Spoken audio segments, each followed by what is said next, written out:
The broadcast is now starting. All attendees are in listen-only mode. Can you see them all? Yes.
All right, it looks like it's about 11 o'clock Mountain Time, so I think we're going to get ready to start. Let's give everybody a couple more minutes to get on, and then we'll take care of some housekeeping, and we'll get started.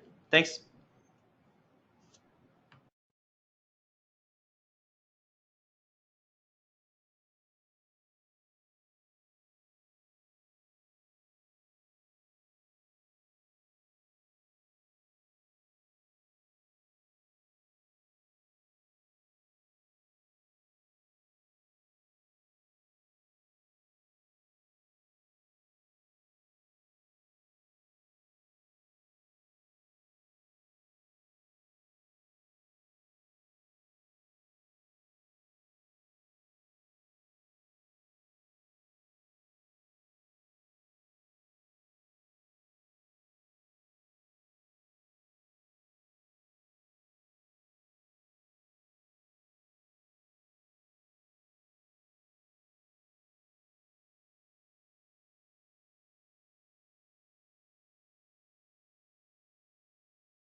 All right, everybody, welcome to our webinar, 5 Ways to Future-Proof Your Appraisal Business.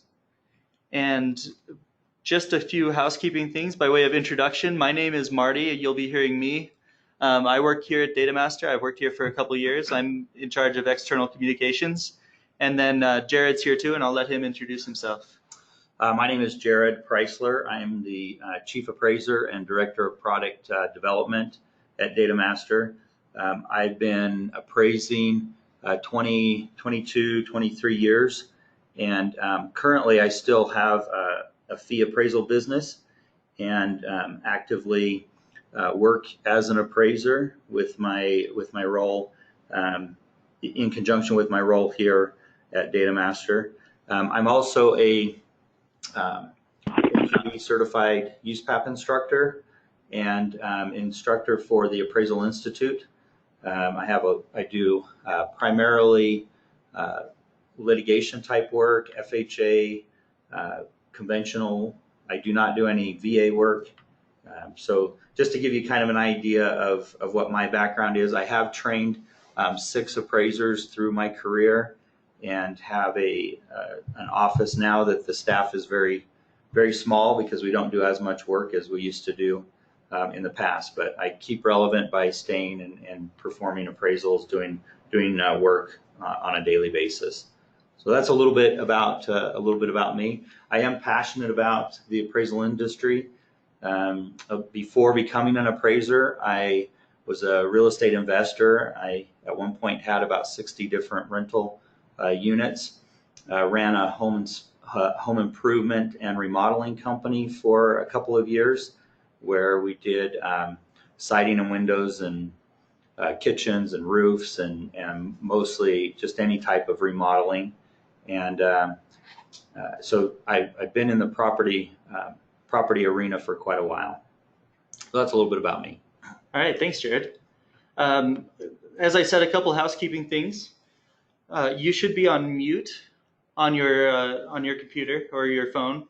If you need to ask a question or if you want to chat with us, you can do that by using the tools on the right-hand side. I think there's a question pane and a chat pane.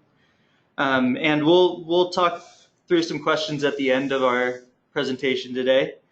And there's going to be a couple polls to help us get to know you better and help you get to know who's on with you. So if when they pop up, please go ahead and take those polls. And then the last thing is I wanted to let you know that this is going to be a little bit different than most webinars you've probably been to. We're going to be having more of a conversation when we talk about these 5 things. Just so you know, we don't have everything scripted, but we want to make sure that we do have these 5 things to talk about. But it is kind of going to be a conversation between me and Jared. As we were working with this, we quickly realized that this is a little bit more of a podcast style than a webinar. We certainly have some slides for you and some hard so some good tips that you can take and implement even today to help improve your business. But a lot of it's going to be more in a podcast style, which should be a little bit more entertaining, I think. Right. Thanks, Jared. So let's jump in. So the 5 things that we're going to talk about today are back to basics. So we all know that you have to get back to basics before you move forward. Technology and the use of technology within the appraisal space and the coming technology boom. I think that maybe it's not coming anymore. Maybe it's here and we're living through it. Yeah. Then we're going to talk about rules and regulations, everybody's favorite subject. But if you're going to build your appraisal business, you need to know what the rules and regulations are that affect you. Then we're going to talk a little bit about alternative appraisals, and I have the hybrid appraisal report there. We're only going to spend a couple minutes on that, but I think we're going to talk through how you can build your business to incorporate alternative appraisals. And then lastly, we're going to talk about the business of change, because as you all know, the only thing that's certain is change. So we're going to make sure to talk about that, how to go forward, maybe how to build your business a little bit. If Jared is willing, he might share a couple things without giving away the special sauce in his business. But we'll talk through that. Definitely, we're going to give you some tips and some pointers on how to make sure that you're relevant for the future. So. Right. Well, thanks, Jared. So let's go ahead and start with this question: will robots take my job? As we were preparing for this, it was really pretty interesting. Our founder, Rick Liffrith, he's been appraising 45 plus years, and he shared a little story with us that I thought would be great to kind of introduce this, get going this morning or this afternoon if you happen to be on the East Coast. It was in 1973. He was working at a small bank and doing appraisal work, and his boss came in and proclaimed that within the boxes that laid around the office that day were the tools that were going to eliminate his job as an appraiser in the next 5 years, and at the most in the next 10 years. And that was in 1973. And then he gave Rick the assignment to put the computer together that he had purchased. He had bought a Wang computer process system, and was convinced that it was going to replace the appraisal industry in 5 to 10 years. I think we've got a little. Yeah. So after Rick told us that story, I went on Google and took a chance Googling Wang computers, just because I wanted to see what they were, because I'd never heard of it before. And I found this video. So I'm going to play this video for you so you can see what Wang computer looks like in all its 1978 glory.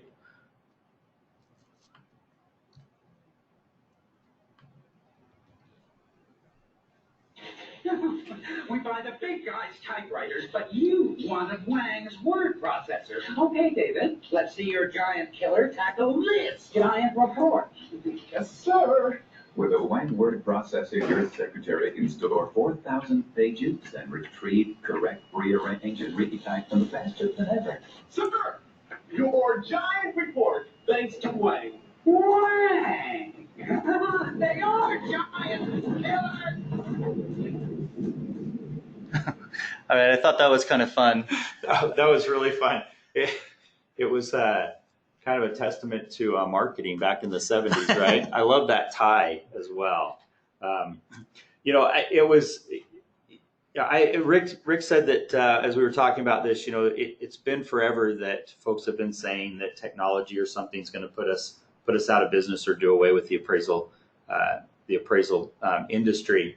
I remember in the late 90s, as I had been appraising for just a couple of years, attending a seminar in which AVMs were automated value matrix systems were really starting to take hold, and being told that within 5 years I wouldn't be an appraiser anymore, that I needed to start looking for another job. And I was pretty worried, a young appraiser at the time, hearing that, it was pretty daunting.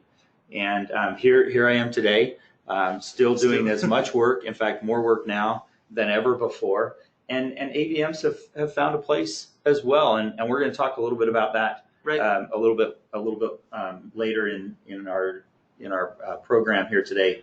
Well, and if my math is good, Rick was told that he was going to be replaced somewhere around 45 years ago. But it's interesting that it's so cyclical. And I wanted to ask you, so what happened with AVMs? So AVMs, they have found a place in the industry. They're certainly a tool that loan origination, loan servicing, underwriting, processing can use. Even appraisers, I know appraisers that use them in their practice. And they found a place, but they have not replaced the geographically competent appraiser in the area that needs to do an appraisal for a loan origination or for a divorce settlement case or for an estate planning. We don't think about doing an AVM to present to the judge in a condemnation case or something like that. And so they have their place, and the technology is there, the tools are there, but they haven't replaced the space that I think some folks thought that they would. Right. And so it looks like AVMs have found a complementary role with appraisers. So what's been the next hot topic that's come out? Oh, I think a few years ago, a multiple regression or regression tools. I was visiting with one of the larger counties, their assessor here in Utah, a few years ago, and they were really excited about this new regression tool that they had implemented. And they had 100 staff members. They had those that specialized in GIS, in stats. They had full-time appraisers. They do about 350 to 400,000 properties is what they're responsible for valuing every year. Have a huge budget, $14-15 million, and yet they're very, very accurate in what they do. Have been received awards for their accuracy nationally, but you still don't take the assessor's value to the bank to get a loan on it. And again, there's these tools and technology that have found a place to be a very good assistance and very valuable in the scope of work in which they're being applied. It hasn't replaced any of the work that I'm doing or the space in which my business is built. But I'm very familiar with the regression and multiple regression and the tools that drive it or that it drives. And so it's found a space as well. And I think that's something as we look into the future that we're going to find. There's a lot of technology coming at us. And how are we going to use that to help our business stay relevant in the future? Right. Well, so now we've talked about what quote unquote fads have come along and gone. Now we want to get back to basics, because if there's one thing that I've learned from sitting near Jared, he likes the basics and he likes to talk about that. So let's get into basics, Jared. Yeah, let's go right forward. I wanted to start today and remind you of really the valuation process, and make sure that this is number one in my book as far as future proofing your appraisal business.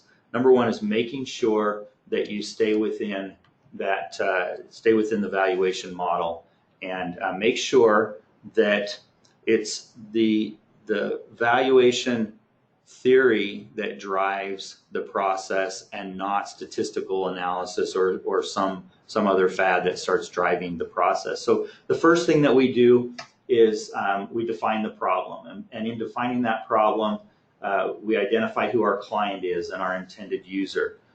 What are they going to use this report for, or what are they going to use our opinion of value or rent or whatever it happens to be, and then make sure that we have that effective date. Or is it current? Is it retrospective? Is it future? What are the relevant characteristics of the property? This is something that the appraiser has to define. Is it that lot size? Is it mostly GLA, bedroom count, bathroom count, number of off-street parking spaces? What is it that the market realizes is relevant, and in defining the problem, we have to recognize that. And then, are there any extraordinary or hypothetical conditions, extraordinary assumptions or hypothetical conditions? What are the parameters of or assignment conditions? Once we've defined that, then we can move to the second step, and that is the scope of work. And I think sometimes when we try and do scope of work before we've defined the problem is where we get into issues with being relevant, or maybe we start going down a path that puts our business at jeopardy. So the scope of work, remember, is defined by the appraiser. Our client doesn't just define the scope of work. The client, through an interview with us or an order, appraisal order, describes what their need is or helps us define the problem, but it's the appraiser that defines the scope of work. Once we've identified what that scope of work is, maybe it needs to be an FHA compliant a report, whatever it happens to be, then we can move to the data collection and analysis side. And sometimes our client thinks that when they get the report from us at the final step, that's the appraisal. It's not really the appraisal, it's the appraisal report. It's this whole process that's the appraisal process. But when we get to the data collection, there's some key things to remember about this section, and skipping over it or taking it too lightly will jeopardize your business. One of those is where did the data come from? Is it reliable information? Was it verified? What was the intended use of that data? Was it data that was supposed to be used to market a property or have a particular bias to it? What was considered within that data? Is it relevant? There might be some information that we have a lot of it. We have a lot of this information, but it's not relevant to our problem that we're trying to solve. So does it apply? Also in that data collection and that data analyst step, that's where we do the highest and best use analysis of the subject property. And we have to take that step and make sure that we have the right highest and best use determination. And this is great information so far. Let me interrupt you for a minute and throw out a poll there. So we want to get to know you guys better and let you get to know each other a little bit better. So the first one I want to ask you is, how many years have you been appraising? So I'm going to launch that poll and take about 30 seconds, answer it, and we'll throw up the results in a minute. So as you're answering that, we'll continue to kind of describe some of the different things about data collection. I think we have to remember, Marty, that there's basically two sources for data. There's two types of data that we get. One is general data that applies to the whole market in general, and then there's specific data that's for our subject specifically. And specific data might be things like zoning, how that applies to our property, or the size of the property, the condition of the property. Where general data might be some of the economic influences, the forces that apply, the economic forces that apply to real estate. And then, so those are the two types of data, and then it's the way that we gather that data or we accumulate the data. There's primary data, which is me as the analyst, I gathered that information. We don't really have a lot of primary data anymore in our industry, in our process. Other than the subject property, I'm really relying on secondary data that was gathered by somebody else, whether it was the listing agent while they were sitting in the living room taking that listing and putting it on the MLS, or whether it was some economic information that I'm getting from a national source or from a state or local source as well. But a lot of times I'm really relying on secondary data. And when we get to the alternative appraisal products, we're going to even talk more about secondary data. It's very important. Right, and not to be too self-promotional yet, but in our blog posts on our website on datamasterusa.com, we have more information about data, primary data, secondary data. Great reminder, Marty. Yeah, if you haven't seen our website, and it's a section called In the Weeds, and if you go in there, there's 6 or 7 blog posts now that have some real well researched out information for you that are available on different topics that are relevant kind of to us here at DataMaster. Right, and hopefully relevant to you out there in the field.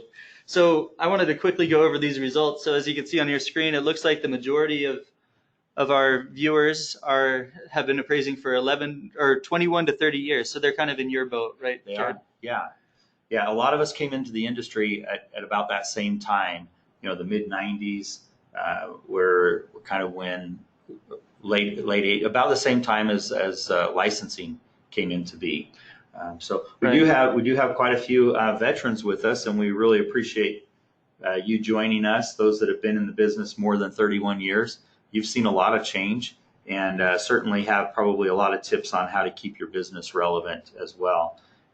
We look forward to having some comments and questions from you guys at the very end as well. Right, and let me throw up another poll here, just to again help us get to know you better. Let's see.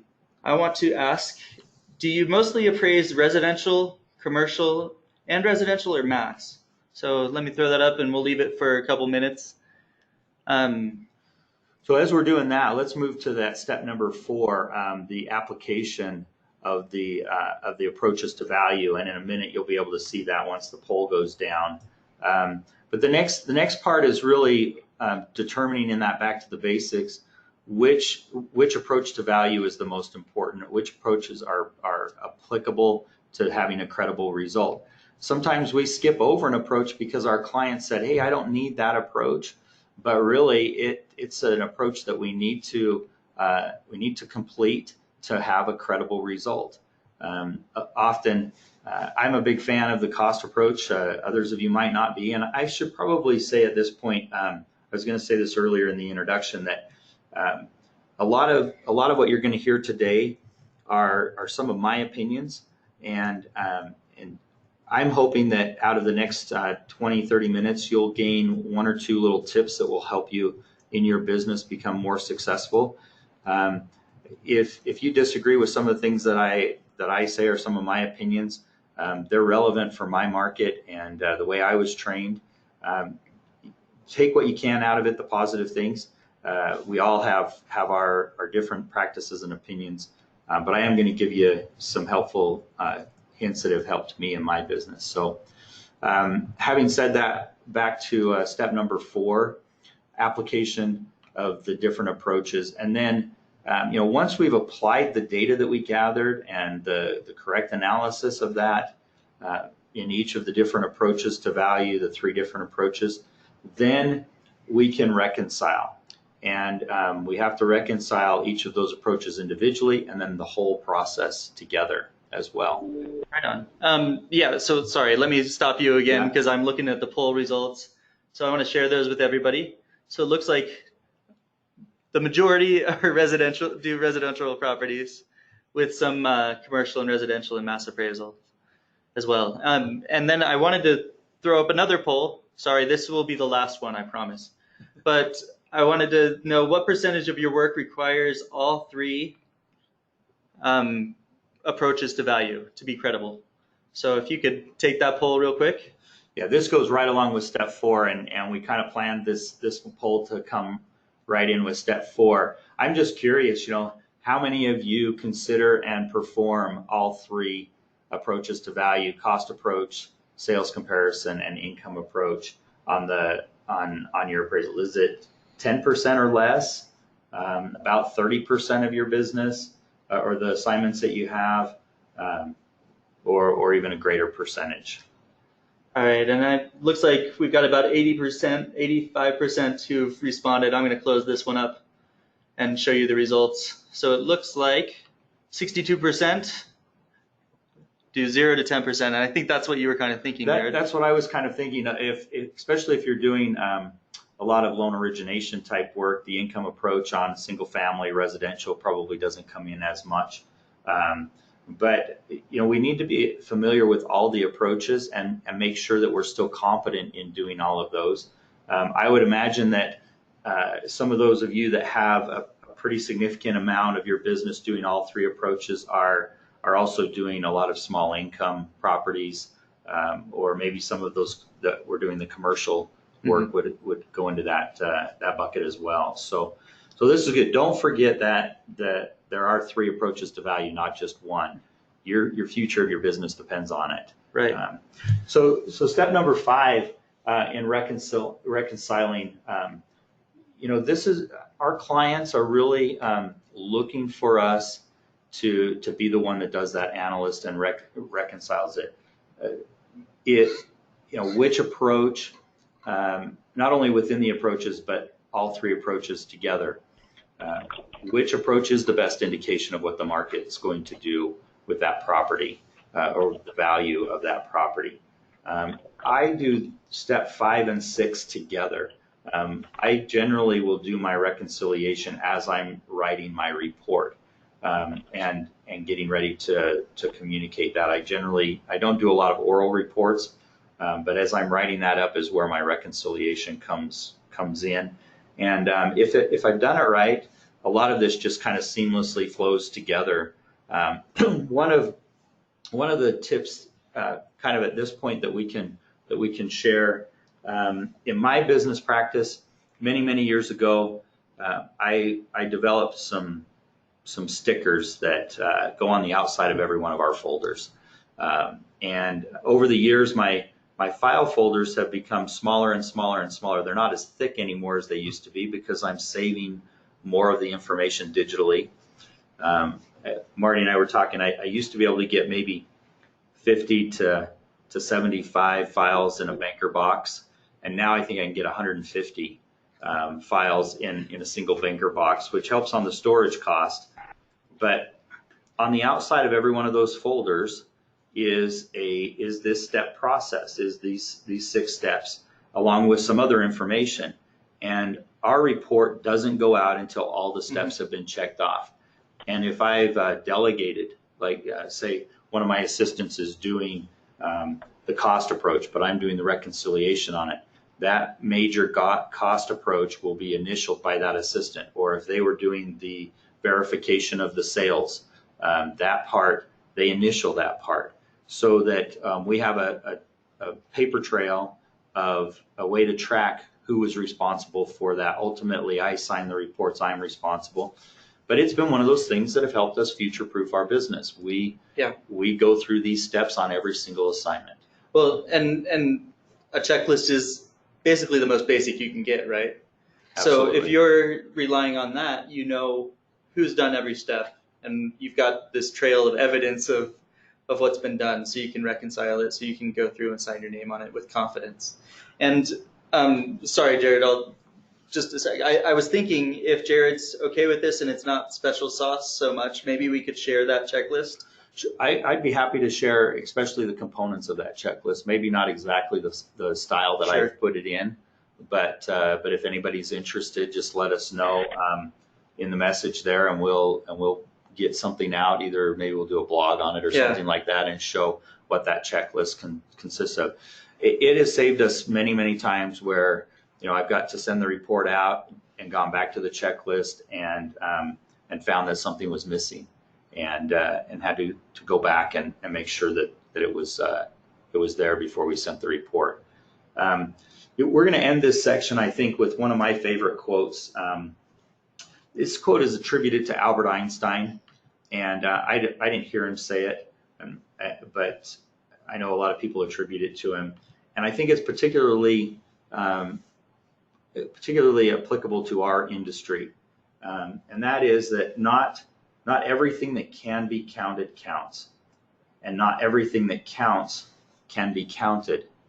It's one of those things that you're the one that's competent and knows your market, and you know whether or not that extra 2,000 square foot in the lot size makes a difference in your market, or if that if something that that ugly carpet or that ugly paint is going to have an impact on the market. Not everything can be quantified by or counted by a computer, and there's some things that just really make a big difference. The layout of the house, how do you put that onto a computer? Right.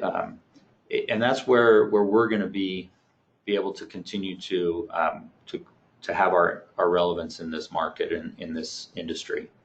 Well, yeah, and I think one thing to remember as we go on to technology is that, computers assume that people are behaving rationally completely, and we know that people don't behave rationally, and they don't make their buying decisions rationally.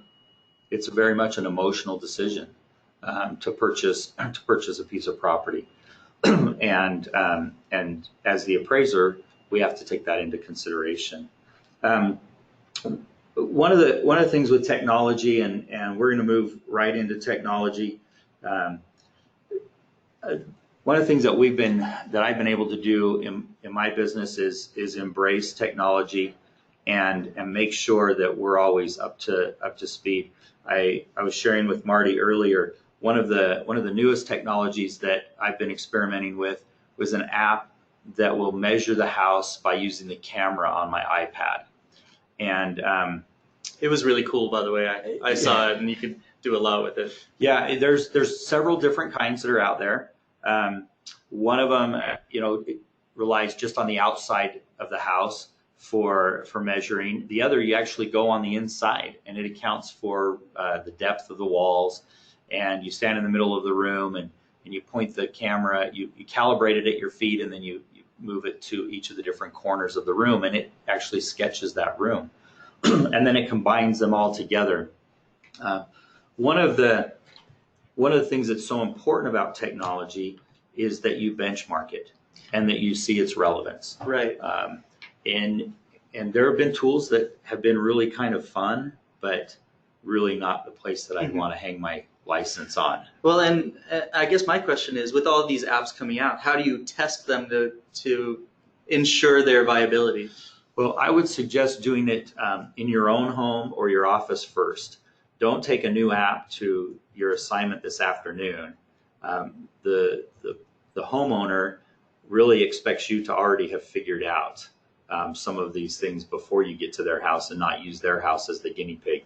It's not going to give a lot of public trust if you're out there with this new app trying to get it to work on their front lawn for 15, 20 minutes when they're wondering what you're doing. And so I usually do them in my own house.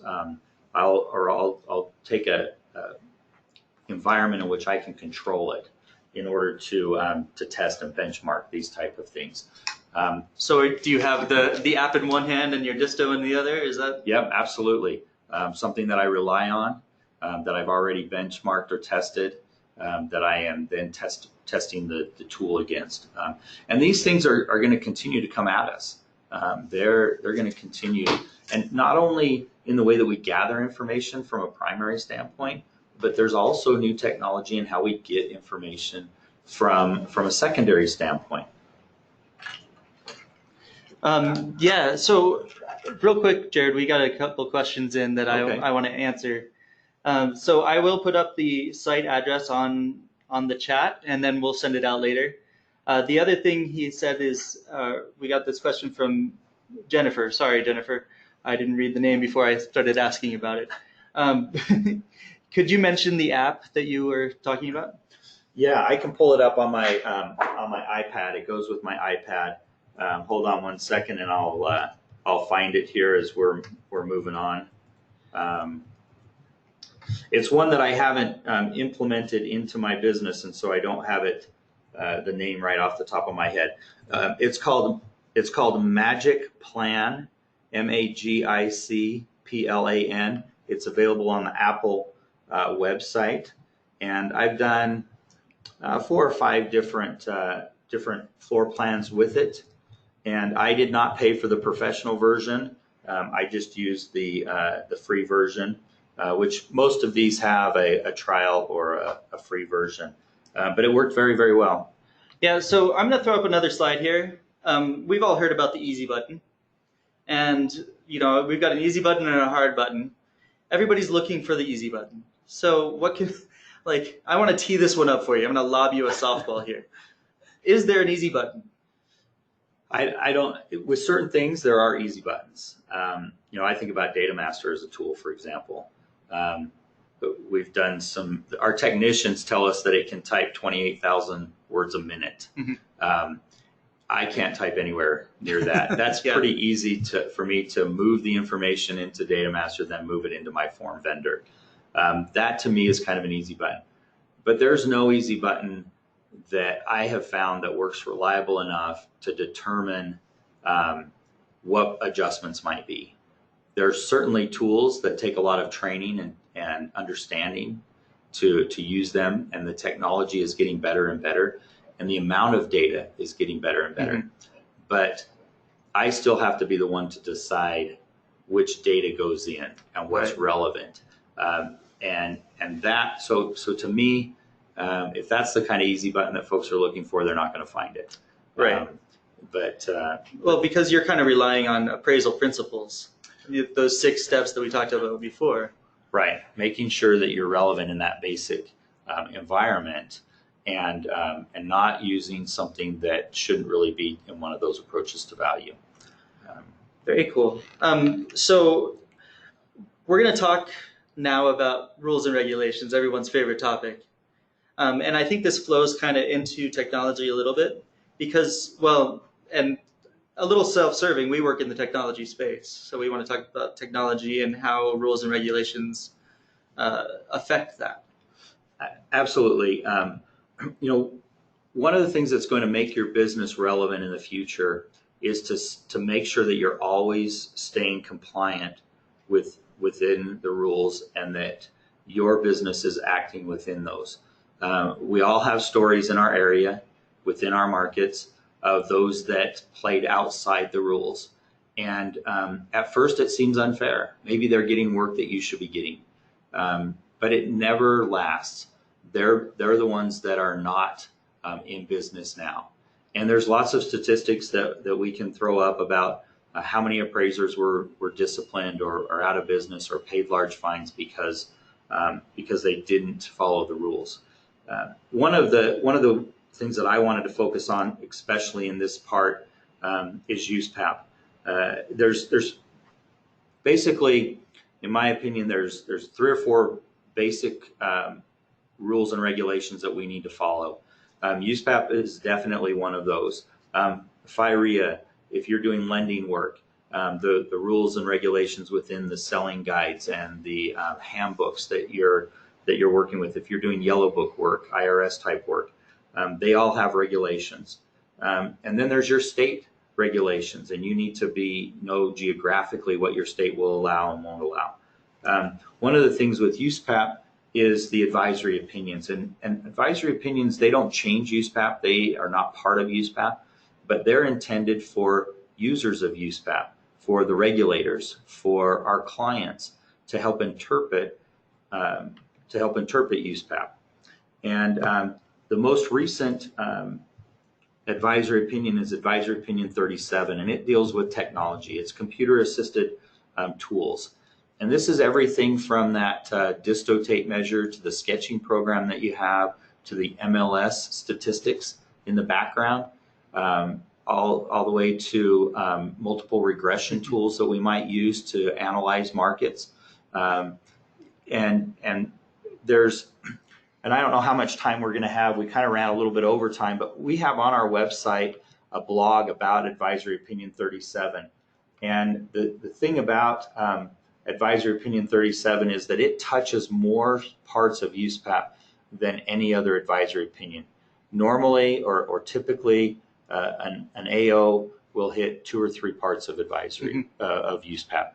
Advisory Opinion 37, depending on how you calculate it or how you categorize each of the areas, it's either 10 or 15 different sections. Right. And if you go to our website, you can go through each of these. I think we're going to skip the time to do this, but we've identified each of the different sections that are touched by Advisory Opinion 37. Credibility. about, it just every single area is impacted. And that's because technology that we're using now impacts the process. And we need to be confident in that technology, Right. and how it applies. I want to give a couple little stories here. We get asked, and this goes to technology as well, we get asked on a very regular basis, multiple times a month, if we can input information into a particular tool, a new technology tool. And it's my role to be able to look at those tools and say, is that something that's relevant, or is it something that fits our business model at Data Master? And there's some things that we do to stack up and to start looking at those. Number one, is it a tool that's going to be applicable nationally? And by that, I had one in several months ago, maybe 6 months ago, which was a multiple regression tool that we could certainly have pushed data into it. But it was developed in an area that didn't have basements. Right. The majority of the properties were ranches or 2 stories, no basement living. And as I started benchmarking and working on with this, quickly realized that it would not work in every single market. It was great, a great tool for an individual market, but wouldn't apply nationally. And so it was one that we ended up not moving forward on. It would have put at great risk because the appraiser didn't have control over the output, didn't have control. We could control the information going in, but we couldn't control the model. And so that is addressed in Advisory Opinion 37. Right. So it doesn't replace your knowledge and your competencies. You have to understand how it works. You have to be able to explain it, and you have to be able to apply it correctly. Exactly.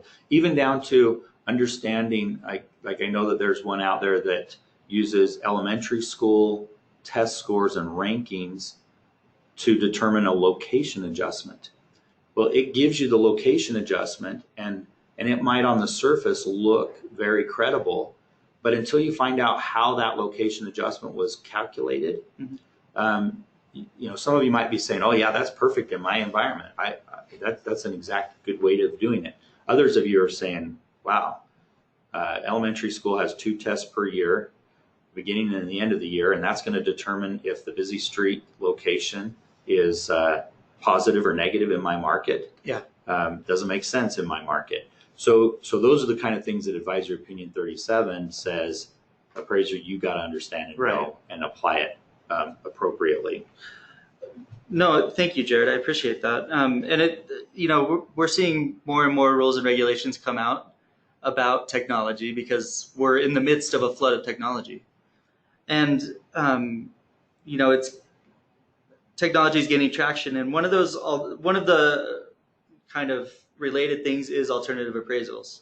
So not to move us forward faster, but we're running out of time. So let's move forward fast. Yeah. So the fourth thing that we have that we're gonna talk about is these alternative appraisal products, and it's an important step in future proofing your business. You're going to have to, as an appraiser, in my opinion, get familiar with these and kind of understand where they have place in the market and how you're going to handle them in your business.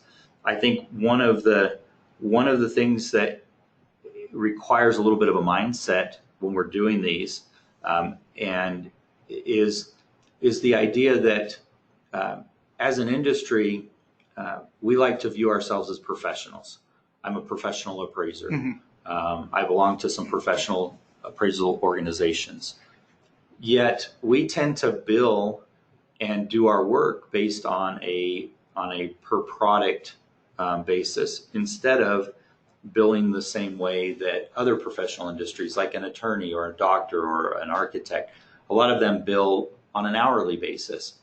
And these alternative appraisal products, we have to think a little bit differently, not on a what am I getting for this assignment, but more what's my time worth on an hourly basis. And it creates first that little mindset, that mindset difference.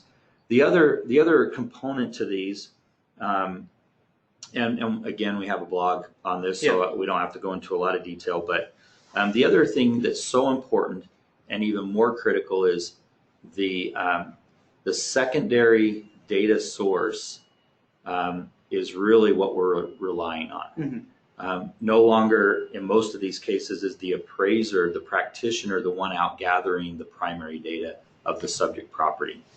And so you have to understand where the person or the industry is that's gathering that information about the subject property, where they're coming from. For example, if it's a home inspection company, they might not have the same standard or definitions that the appraiser has. Average might not mean C4. Mm-hmm. And what they think is C4 might be very different than what you think it is. Understand that they might be looking for something very different than what you were looking for. So if you apply the same mindset that you have, if you were inspecting the property, you could make a big mistake in performing these these products. So there's some translation that has to happen and some coming to understandings of what these things mean. Right. Between the inspector and the appraiser, if it's and your role as the analyst even becomes so much more important. Right. You know, there's a lot of things when I'm inspecting a home that I've done thousands and thousands of them, and your nose tells you a lot. Mm-hmm. But I can't smell the house from a report that I'm looking at on my screen. Yeah. There's things that you pick up in your peripheral vision, or that as you're just walking through, that you're not going to have to hunt and peck for within this report and within the 48 photos that they give you. So your skill as an analyst and as an investigator has to be heightened on these type of products, which is really what the client wants you to do. Right. So if I can jump in here and summarize that, maybe you're looking to be an analyst and to future-proof your business. You're not scared of these alternative appraisals, but you're applying a different mindset to them or a different pay scale to them. You want to get paid by the time you're spending rather than by the assignment. Correct. Yeah, and a lot of times we think the analyst should be paid more than the surveyor of the information. Certainly, if you're looking at a poll on election night or whatever, the person out there gathering the information is at a different pay scale than the person interpreting the information, or the one that wrote the poll in the beginning, the analyst that defined or designed that poll. And in our role as appraisers, we're the ones that are geographically competent and should understand and be the analyst and get paid commensuratory to our skill set. I'm not afraid of moving into that role. And in fact, we have a lot of folks in our industry that might be physically more suited to that role and have gigantic, huge background information knowledge, historical knowledge of markets that are very, very valuable to the industry. And we don't want that to lose that historical knowledge. But we have to, I think one of the things that will hurt your business in the future is if you look at these new things and say, oh, they don't apply to me. Yeah. Or you discount them or say, I don't have time to look at that. We're going to have to carve out time to build our business. And part of it is looking at the different technologies and the different regulations that come through and these alternative products and finding out how we can be participants in the marketplace for them. Well, and that brings us kind of to our last topic, the business of change, because we know the only constant is change. But you were telling me earlier that you know of some shops where they've hired someone specifically to understand the regulations and the rules and the technology and to educate the rest of the firm on those changes that are coming. Absolutely. In my profession or my office, my appraisal office, I think I've been able to leverage time very well by delegating things that can be delegated. So there are certain things I don't have to call every single real estate agent to find out and verify information. That I can have somebody else do. I can have a trainee input information on a cost approach basis. There's all kinds of things that can be delegated to where I can use my time and my skill set where it is required either by regulation or by what I need to do. In the commercial world of appraising, They do this much better than we do in the residential. They do really a lot of appraisals by committee, where one appraiser will write up the report, one will do the site inspection, one will do the analysis of the capitalization rate. Whoever has that best skill set in that particular property type gets that part of the assignment. We don't have that luxury, but you can hire folks to do those kind of things for you, or find products that do them for you. And so having that mindset of how can I diversify my workload, delegate that workload out, and then also keep in mind, as part of this business of change, what my clients' changing needs are. Do they still need the same thing that they requested 5 years ago? If you're doing, if the assignment, the scope of work is different, their need is different, you don't have to give them the same thing that you gave another client. And that's why going back to those basics and really understanding what is needed. If you're doing some analysis, or if this hybrid report is being used for a home equity loan, a HELOC, and they have 30% equity or 40% equity in the home, do they really need, from the risk model, does a client really need a full-blown appraisal? Or does this fit their need? And so make sure that in that basic very beginning, identifying it, that the product meets the needs, and then give them what they need. Don't say, oh, I can't do that because I have to do a full report. Our clients' needs are changing all the time, and we need to be adaptive to that within the regulations and the rules, and making sure that we're giving credible results, and that we have the public trust in the forefront. Right, and it sounds like having that basis and knowing your foundation is firm, you've got more flexibility as to where the industry is going and where the business goes. There's a huge amount of flexibility within the regulations and within the rules. Understanding them is the key. And a good chunk of my CE that I get each year is understanding rules and regulations and investigating new technology, understanding how to apply, trying to improve my skill set. I take more CE than I'm required to, because I want to be relevant in the future, and that education is going to help with that. Yeah. Well, sorry to cut you short there. There's a lot more that we could talk about, and I'm sure there's stuff that we've missed. But we want to get to some of these questions that we've got going. We've got a couple comments and questions here. So the first one is from LaDonna. She asks, Jared, what do you think is going on to replace the 1004 MC? Well, LaDonna,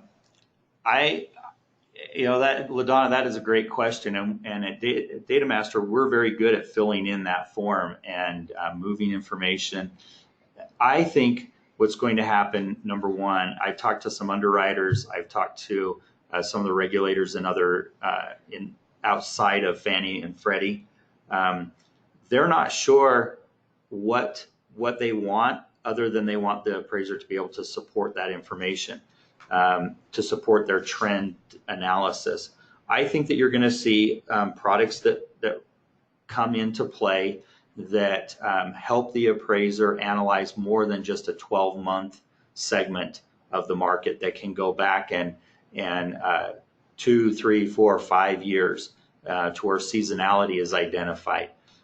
I know for a fact that our responsibility in marking those boxes is not going to change just because the format has changed. We still have to be able to analyze it. I see a Data Master, I'm still using the form because I love our dynamic templating. And if you're not familiar with that, we've got several folks that can help you understand our dynamic templating that will save you lots of time. Plus our graphs and charts help in the trending process. I rarely rely on those 3 awkward columns in my trending. They really don't show you the trend. It's all the information that we have behind the scenes that help the trend. Thanks, LaDonna. Great question. Yeah, thanks, Jared, and thanks, LaDonna. And we've got a couple comments here from David. He says, for hybrids, I believe the appraiser has the final word when it comes to discrepancies between inspectors' comments and appraisers' knowledge. Absolutely, Dave. And you're signing that report. Great point, David. You're signing that report, not the home inspector. And it's your license. And so if you're looking at it and the home inspector said, hey, this is an average condition, and you're looking at a hole in the wall, or you're looking at carpet that's worn or dated or something, you have that responsibility, and the client's asking you specifically to take that role. And that's where you become valuable. And so great point. Thank you. Yeah, and then David just says analysis, verbiage, and supportive graphs. Yeah. So yeah. Thank you, David. We appreciate the comments. And I think we're gonna wrap it up here, but I wanted to make a pitch for Data Master. So if you don't know what we do or you haven't used us yet, get a free trial at our website, datamasterusa.com, and try us out for a couple weeks, see if we move the data 28,000 words per minute. I mean, I can't type that fast. I don't know many people who can, but we can make it a little easier for you to get the right data at the right time so you can make the right decision. And I just wanted to say thank you to Jared. He's great at this stuff. He's very knowledgeable, as you can tell. And I wanted to say thank you for everybody who attended today. Thank you very much, Marty. And my contact information is on our website. Marty can make it available too. If you have any questions, I'd love to help you out if you have anything, and we'll put together a little checklist for you to employ in your business to help future-proof your appraisal business. So and thank you. Look for a new blog post on this subject on our website on Monday. So thanks, everybody. Appreciate it.